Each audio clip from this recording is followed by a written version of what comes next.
आता पाहणार आहोत न्यूज टॉप 9। सुरुवातीला पाहणार आहोत महिला डॉक्टर आत्महत्या प्रकरणासंदर्भातल्या बातम्या।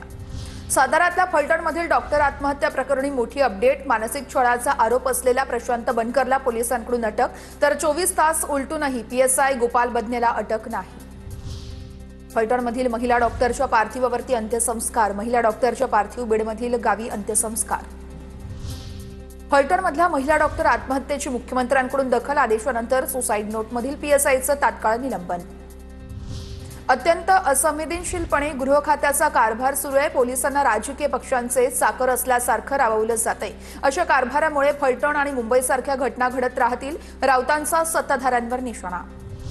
फडणवीसांकडे गृह खातं आल्यापासून कायदा सुव्यवस्था, महिला सुरक्षेकडे लक्ष नाहीये। विरोधी पक्षाविरोधात कारस्थानं करण्यासाठी फडणवीसांनी पोलीस खातं अडवून ठेवलेलं आहे।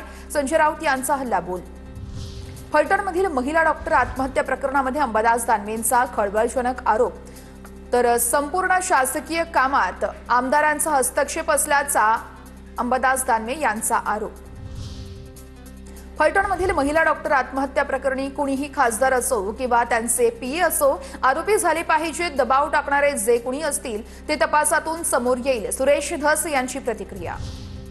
फलटणमधील महिला डॉक्टर आत्महत्या प्रकरणाची एसआयटी मार्फत चौकशी करा, दोषींवर कठोर कारवाई करा। ओबीसी नेते बबनराव तायवाडेंची मुख्यमंत्र्यांकडे मागणी। फलटणमधील महिला डॉक्टर आत्महत्या प्रकरणी अंबादास दानवेंकडून तक्रार प्रत, तर माहिती अधिकार प्रत ट्विट। छळ झालेल्या महिलेचा अर्ज आणि माहिती अधिकाराचा अर्ज याची उत्तर द्यावी लागतील, दानवे आक्रमक।